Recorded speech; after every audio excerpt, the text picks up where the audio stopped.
بسم اللہ الرحمن الرحیم الحمد للہ رب العالمین والصلاة والسلام علی سید الانبیاء والمرسلین وعلی آلہ وصحبہ اجمعین۔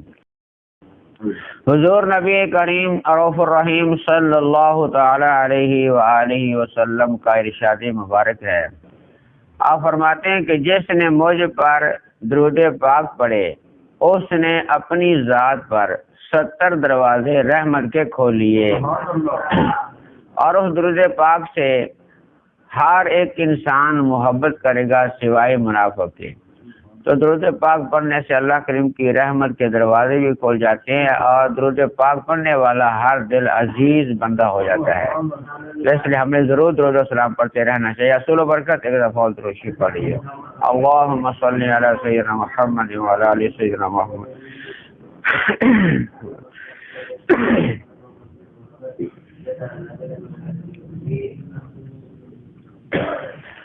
اللہ رب العالمین نے قرآن مجید فرقان حمید میں ارشادی مبارک فرمایا، ثم تولیتم من بعد ذلك فلولا فضل اللہ علیکم ورحمتہ لکنتم من الخاسرین۔ اللہ کریم کا یہ ارشادی مبارک ہے، اس کے بعد پھر تم نے روح گردانی اختیار کی، تو اگر تم پر اللہ تعالیٰ کا فضل اور اللہ تعالیٰ کی رحمت نہ ہوتی تو تم نقصان اٹھانے والوں میں ہو جاتے۔ اللہ رب العالمین نے فرمایا کہ جب تمہاری توبہ قبول ہو گئی تھی، جب تمہارے اوپر بہار تھا سروں کے اوپر اور تم نے توبہ کر لی تھی، اس کے بعد بھی پھر جو یہودی تھے یہ اپنی بات سے پیچھے ہٹ گئے، اللہ تعالیٰ کے ساتھ وعدہ کر کے بار بار یہ پیچھے ہٹ جاتے تھے۔ تو یہ بھی اللہ تعالیٰ نے ارشاد فرمایا ہے کہ اس کے بعد بھی تم نے روح گردانی کر لی، پیچھے ہٹ گئے۔ اور اگر اللہ کریم فرماتا ہے میرا تم پر فضل نہ ہوتا، میری رحمت نہ ہوتی، تو تم ضرور نقصان اٹھانے والوں میں ہو جاتے۔ اب مفسرین اقرار فرماتے ہیں کہ اللہ تعالیٰ کا فضل اور اللہ کریم کی رحمت وہ کیا ہے جس کی وجہ سے یہودی بھی پناہ میں ہیں، یہودی بھی جو بچے ہوئے ہیں وہ اللہ تعالیٰ کا فضل اور اللہ تعالیٰ کی رحمت ہے۔ تو فضل اور رحمت ہے کیا؟ اس کے متعلق مفسرین اکرام کے 3 قول ہیں۔ ایک قول تو یہ ہے کہ اللہ تعالیٰ کا جب ان پر فضل ہوا، ان پر اللہ تعالیٰ کی رحمت ہوئی، تو اللہ تعالیٰ نے ان کی دعا قبول فرمائی تھی۔ دعا قبول فرمانے کی وجہ سے بھی اللہ تعالیٰ نے ان پر رحم فرمایا ہوا ہے۔ دوسرا قول یہ ہے کہ فضل اور رحمت کی وجہ سے اللہ تعالیٰ نے ان کے عذاب میں تاخیر کر دی تھی، کہ ان کے عذاب جو تھا ان میں تاخیر کر دی، اللہ تعالیٰ نے مہلت پر مہلت ان کو دی۔ اور تیسرا قول یہ ہے جو خاص اور اہم ہے، جس کی وجہ سے یہودی بچے ہوئے ہیں، جس کا اللہ تعالیٰ نے ذکر فرمایا کہ فضل اور رحمت، تو وہ ہے حضور نبی کریم صلی اللہ علیہ وآلہ وسلم کی ذات مبارکہ، کہ سرکار علیہ السلام کی وجہ سے یہودی بچے ہوئے ہیں۔ کیونکہ یہ جو اعلان ہوا ہے یہ یہودی اور یہودیوں کو اعلان ہوا ہے جو حضور علیہ السلام کے جو دور کے اندر یہودی تھے، حضور علیہ السلام کے دور کے اندر جو یہودی تھے، ہم اثر اہل کتاب تھے، ان کو اللہ تعالیٰ کا یہ اعلان ہو رہا ہے، کیونکہ قرآن تو سرکار پر نازل ہوا ہے، تو سرکار کے دور میں جو یہودی تھے ان یہودیوں کو خاص کر اعلان کیا جا رہا ہے۔ اور یہ صحیح ہے، مفسرین اقرار فرماتے ہیں یہ قول صحیح ہے کہ اللہ تعالیٰ نے جو فضل اور رحمت کا ارشاد فرمایا ہے وہ حضور علیہ السلام کی ذات مبارکہ ہی ہے، کیونکہ اللہ تعالیٰ نے سرکار علیہ السلام کے بارے میں ارشاد فرمایا ہے وَبَشِّرِ الْمُؤْمِنِينَ بِأَنَّ لَهُم مِّنَ اللَّهِ فَضْلًا كَبِيرًا۔ بشارت ہے مومنوں کو کہ اللہ تعالیٰ کی طرف سے بہت بڑا فضل حضور علیہ السلام کی ذات ہے۔ تو سرکار کو اللہ تعالیٰ نے فضل بنایا ہے، حضور علیہ السلام کو فضل بنایا ہے، تو وہ فضل کی وجہ سے ہی یہودی بچے ہوئے ہیں۔ اور اللہ تعالیٰ نے سرکار کو جو رحمت کے بارے میں فرمایا کہ وَمَا أَرْسَلْنَاكَ إِلَّا رَحْمَةً لِلْعَالَمِينَ، تو عالمین کے اندر یہودی بھی پائے جاتے ہیں۔ عالمین صرف یہ ہمارا ہی یہ دور نہیں ہے، حضرت آدم علیہ السلام سے لے کر قیامت تک یہ ایک عالم ہے سارا، تو سب کے لیے سرکار عالمین کے لیے رحمت ہے، تو اس لیے سرکار کی رحمت کی وجہ سے یہودی بچے ہوئے ہیں۔ تو یہ مفسرین کرام کا زیادہ قول ہے کہ یہی اللہ رب العالمین نے فرمایا کہ تم پر فضل اور رحمت نہ ہوتا تو تم ضرور نقصان اٹھانے والوں میں ہو جاتے۔ تو اللہ رب العالمین نے ارشاد فرمایا ان یہودیوں کو، اہل کتاب کو، کہ سارے جرم تمہارے بڑوں کے تھے۔ یہ جو جرم اللہ تعالیٰ نے گنوائے ہیں پیچھے آپ نے بار بار سنے ہیں، جو یہ سارے جرم ان کے بڑوں کے تھے، تو ان بچوں کو، ان کی اولاد کو یہ بتایا جا رہا ہے۔ تو اس سے ایک تو پتہ یہ چلتا ہے کہ بڑوں کی غلطیاں بچوں کو بتا دینا یہ اللہ تعالیٰ کی سنت ہے۔ تو بڑوں کے کام، بڑوں کے اندر جو غلطیاں ہوتی ہیں، اگر وہ بڑے نہیں سمجھ سکے، بڑے نہیں رائے راست پر آ سکے، تو ان کی اولاد کو بتا دیا جائے کہ یہ تمہارے بڑے غلطی کرتے رہے ہیں، تم اس پر نہ چلنا۔ تو اللہ تعالیٰ نے یہی سمجھایا ہے کہ غلطیاں تمہارے بڑوں نے یہ کی تھی، ان کو ہم نے بار بار مہلت دی ہے، تو اس لیے تمہیں یہ سمجھایا جا رہا ہے، ہم نے تمہیں حضور علیہ السلام کا دور دیا ہے، اپنے آخر الزمان نبی کا دور دیا ہے، تمہیں سمجھایا جا رہا ہے کہ ان بڑوں کی غلطیوں پر نہ جانا۔ انہوں نے غلطی کی تو اللہ تعالیٰ کے عذاب کو خریدا، لیکن تم ان غلطیوں کی طرف نہ جانا۔ تو اس سے پتہ چلا کہ بڑوں کی غلطیاں چھوٹوں کو بتانا سنت الہی ہے، اور اس سے ان کی اصلاح مقصد ہوتا ہے کہ ان کی اصلاح ہو جائے، جو بڑے غلطی کر گئے وہ نہ کریں۔ تو اللہ رب العالمین نے یہ جو ارشاد فرمایا ہے کہ تم پر اللہ تعالیٰ کا فضل اور اللہ تعالیٰ کی رحمت ہے، تو اہل کتاب سے فرمایا کہ تم اپنے بڑوں کے کاموں کو پسند تو کرتے ہو کہ ان کے کام اچھے تھے، تو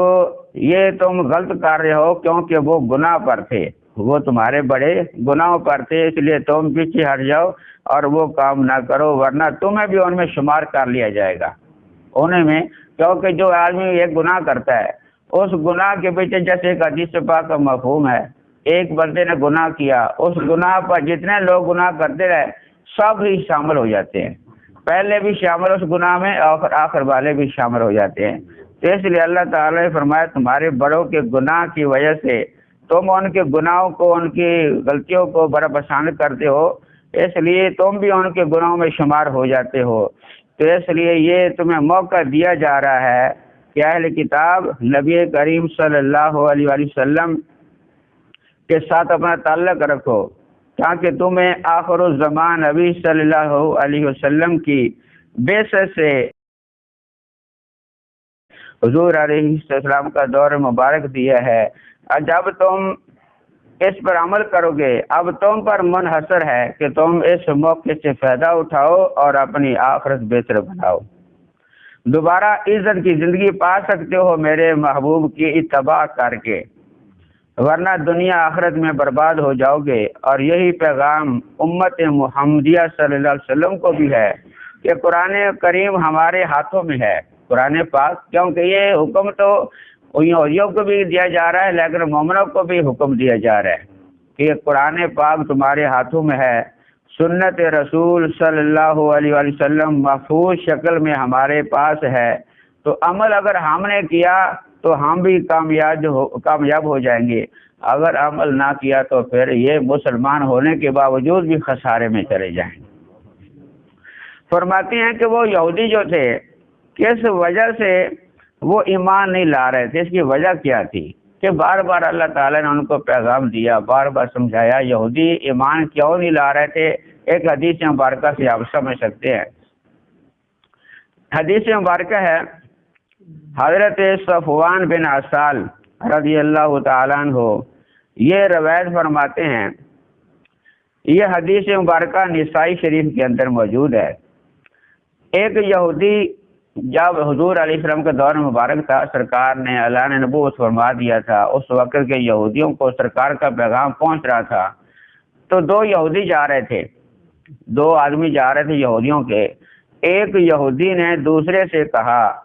کہ آؤ ہم نبی پاک صلی اللہ علیہ وسلم کے پاس چلتے ہیں۔ دوسرے نے کہا کہ تم ان کو نبی نہ کہو، کیونکہ جب تم ان کو نبی کہو گے، انہوں نے سن لیا ہماری اس بات کو تو ان کی آنکھیں چار ہو جائیں گی، یعنی وہ بڑے خوش ہوں گے کہ مجھے نبی کہہ رہے ہیں۔ یہ آپس کے اندر بات کرتے جا رہے تھے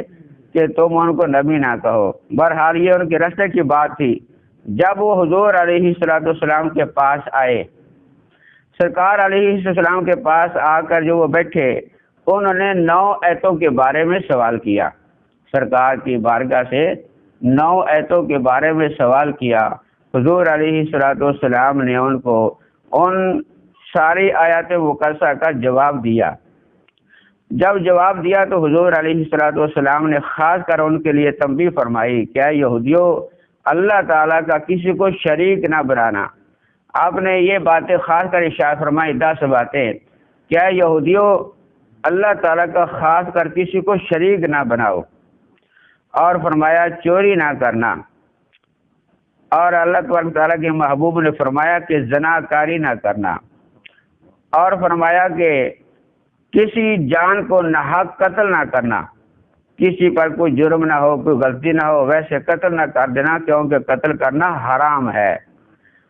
تو اس لیے فرمایا ایک سرکار علیہ السلام نے کہ ناحق کسی کو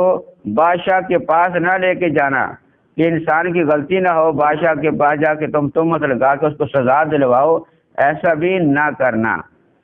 کسی کا مذاق نہ اڑانا، حضور علیہ السلام وہ یہودیوں کو فرما رہے تھے کہ کسی کا مذاق نہ اڑانا، اور حضور علیہ السلام نے ارشاد فرمایا کہ سود نہ کھانا، اور فرمایا کہ پاک دامن عورتوں پر بہتان نہ لگانا، اور فرمایا کہ جنگ کے دن پیٹ پھیر کر نہ بھاگ جانا۔ اور یہودیوں خاص کر سرکار نے پھر یہودیوں کا نام لے کر فرمایا، کیا یہودیوں خاص کر تمہارے لیے یہ پیغام ہے کہ ہفتے کے دن سے تجاوز نہ کرنا۔ انہوں نے جب یہ ساری باتیں حضور علیہ السلام سے سنی نا، ان 2 یہودیوں نے، تو وہ باتیں سن کے بڑے متاثر ہوئے، تو ان یہودیوں نے حضور علیہ السلام کے ہاتھوں کو بوسہ دیا، حضور علیہ السلام کے پاؤں کو بوسہ دیا، سرکار کے ہاتھ بھی چومے اور حضور علیہ السلام کے پاؤں بھی چومے۔ ان یہودیوں نے جب سرکار کی باتیں سنی، اپنے آیتوں کا جواب پا لیا سارا، تو دل سے بڑے خوش ہو گئے، اور خوش ہو کے انہوں نے حضور علیہ السلام کے دست مبارک کو بوسہ بھی دیا، پاؤں بھی چومے، اور پھر انہوں نے اقرار بھی کیا کہ سرکار ہم گواہی دیتے ہیں کہ واقعی آپ سچے نبی ہیں۔ ان یہودیوں نے جب یہ بات کر دی، سرکار کا پیغام سن لیا، اپنا بھی اقرار کر لیا، تو حضور علیہ السلام نے پھر ارشاد فرمایا، اے یہودیوں بتاؤ پھر تمہیں میری اتباع سے کون سی چیز ہے جو روک رہی ہے؟ میری اتباع کیوں نہیں کرتے ہو؟ اللہ تعالیٰ بھی تمہیں حکم دے رہا ہے، اللہ تعالیٰ بھی تمہیں حکم دے رہا ہے، میں بھی تمہیں پیغام دے رہا ہوں، تمہارے سامنے سب کچھ ہے، اور تم حقیقت حال بھی قبول کرتے ہو، پھر وجہ کیا ہے کہ تم میری اتباع نہیں کرتے ہو؟ ان یہودیوں نے جو بات کی جس کی وجہ سے یہ یہودی ایمان نہیں لاتے، ان یہودیوں نے یہ عرض کیا کہ یا رسول اللہ صلی اللہ علیہ وسلم، آپ کا دین حق ہے، آپ کا پیغام حق ہے، آپ سچے نبی ہیں، بات یہ ہے کہ ہم حضرت داؤد علیہ السلام کی ایک دعا پر ٹکے ہوئے ہیں۔ حضرت داؤد علیہ السلام نے جو بھی نبی ہوں گے میری اولاد میں ہوں گے، تو اصل وجہ یہ سامنے آئی کہ یہودی جو ایمان نہیں لا رہے تھے کہ حضرت داؤد علیہ السلام نے دعا فرمائی تھی کہ جو بھی نبی ہوں گے ہماری اولاد میں سے ہوں گے، تو آپ تو قریش میں سے ہو گئے ہو، اس لیے اگر ہم آپ پر ایمان لے آئیں، وہ یہودی کہنے لگے اگر ہم آپ پر ایمان لے آئیں، کیونکہ ہم نے تو تسلی کر لی کہ واقعی آپ سچے نبی ہیں، اگر ہم ایمان لے آئیں تو باقی یہودی جو ہے وہ ہمیں تو قتل کر دیں گے کہ تم نے کیا عہد کیا ہوا تھا کہ حضرت داؤد علیہ السلام کی اولاد میں نبی ہوں گے تو ہم ان کو قبول کریں گے، یہ نبی تو حضرت داؤد علیہ السلام کی اولاد میں سے ہیں نہیں، یہ قریش میں سے ہیں، تو اس لیے اگر ہم ایمان قبول کر لیتے ہیں تو ہمارے ساتھ یہودی ہمیں قتل کر دیں گے۔ یہ وجہ تھی جس کی وجہ سے یہودی ایمان لا رہے تھے اور بچے ہوئے تھے سرکار کے فضل و کرم کی وجہ سے۔ سرکار کی وجہ سے اللہ تعالیٰ نے ان پر فضل بھی فرمایا اور رحمت بھی فرمائی، تو یہ اللہ رب العالمین کا ان پر انعام رہا ہے سرکار کی وجہ سے۔ تو اس لیے ہمیں اللہ تعالیٰ کا شکر کرنا چاہیے کہ اللہ تعالیٰ نے ہمیں بھی وہ پیارا محبوب نبی عطا فرمایا ہے جس کی اتباع کا حکم دیا ہے، اور فرمایا ہے کہ من یطع رسول فقد اطاع اللہ، جس نے میرے محبوب کی اتباع کر لی اس نے میری ہی اتباع کر لی۔ تو اس لیے ہمیں بھی چاہیے کہ حضور علیہ السلام کی پیروی کریں، ان کی سنتوں پر عمل کریں، قرآن پاک جو ہمارے لیے اللہ کریم نے بھیجا ہے، سرکار لے کر آئے ہیں، اس پر ضرور غور و فکر کر کے عمل کرے تاکہ دنیا آخرت کی بھلائی نصیب ہو جائے۔ دعا ہے اللہ رب العالمین کی بارگاہ میں اللہ تعالی ہمیں عمل کرنے کی توفیق عطا فرمائے۔